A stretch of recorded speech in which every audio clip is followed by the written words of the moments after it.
Minhas caras, meus caros, semana de conflito, confusão entre Câmara dos Deputados e Supremo Tribunal Federal. Como vocês sabem, Arthur Lira, presidente da Câmara, havia marcado para terça-feira próxima, amanhã, a votação em segundo turno da PEC dos precatórios. Bom, acredito que não vai ser votado porque tem muita coisa atrapalhada aí no meio. Vamos lá, na sexta-feira, vocês devem saber, a Rosa Weber, ministra do Supremo, tinha determinado já a suspensão do pagamento das emendas do relator. Eu já chego lá. Mas agora é uma questão até mais séria do que essa, não é?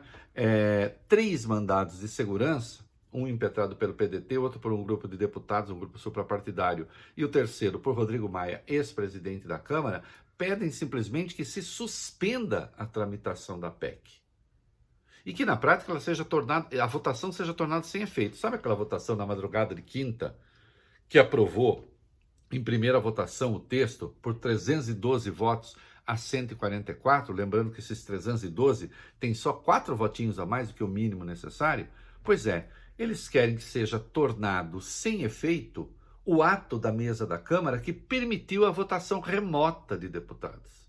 Acontece que sem a votação remota de deputados, não há aprovação nenhuma. Então, se for tornado sem efeito aquele ato que permitiu a votação remota, então você não tem simplesmente o número mínimo necessário para aprovar a PEC, né? Por que é que pedem isso? Alegam-se duas coisas. Primeiro, que houve uma violação do regimento interno da Câmara na votação da chamada emenda aglutinativa, que foi aquele texto que foi apreciado pelos deputados. O que é uma emenda aglutinativa? Quando você junta dois textos já debatidos pelos deputados, já conhecidos pelos deputados, e isso está no regimento interno da Câmara, artigo 118, né? Então, quando você junta esses dois textos e cria um texto novo. Mas esses textos têm de ter sido debatidos pela Câmara. Eles têm de ter contado com o apoio de pelo menos um terço dos deputados. E o texto a que se chegou, a título de emenda aglutinativa, não tinha sido debatido por ninguém. Portanto, violação, sim, do regimento interno. Isso é inequívoco. Mas houve uma outra coisa.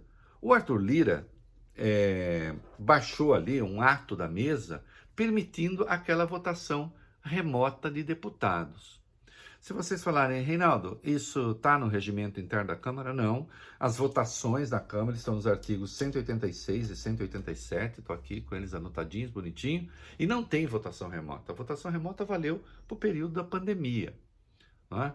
Mas se fez ali um ato especial no meio do jogo, e isso permitiu, por exemplo, que 11 parlamentares que estavam em Glasgow votassem, ou pelo menos oficialmente em Glasgow, né, na COP26.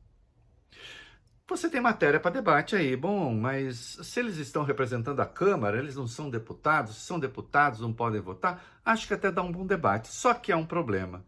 Há uma séria desconfiança de que gente que votou não estava em missão nenhuma. Razão porque o Rodrigo Maia, por exemplo, que é a lista. Onde é que estavam os deputados? Né? Quem são eles? Isso também não se conhece. Bom, será que o Supremo vai meter a sua colher aí? Virá uma confusão dos diabos. Veja, a Rosa Weber determinou 24 horas para que a Câmara explique. Como a Câmara será notificada hoje, segunda-feira, portanto, o prazo termina amanhã. A Câmara explica se quiser, não é obrigada. Mas ela pode conceder uma liminar e simplesmente suspender a tramitação. Não é? E aí sim, o Supremo vai decidir. Eu tendo a achar que o Supremo não vai se meter nessa confusão agora, até porque faltam 3 turnos ainda, né? Pode ser que não se consiga nem aprovar em segunda votação na Câmara. Tem mais uma votação na Câmara, mais 2 do Senado. Talvez o Supremo espere para conceder essa liminar. Agora, quanto às emendas do relator, aí, meus queridos, sim, o Supremo não vai impedir que existam emendas do relator, isso não é da sua competência. Né? Isso aí foi decidido numa votação em 2019 para o orçamento de 2020 e ficou. Eu não creio que o Supremo vai se meter nisso. Agora, uma coisa é certa, aí tende a ser unanimidade no Supremo. As emendas do relator terão de ser publicizadas. Nós teremos de saber nome do deputado, valor, para onde foi, tudo direitinho. E acreditem, isso já é confusão o que chega. É isso aí.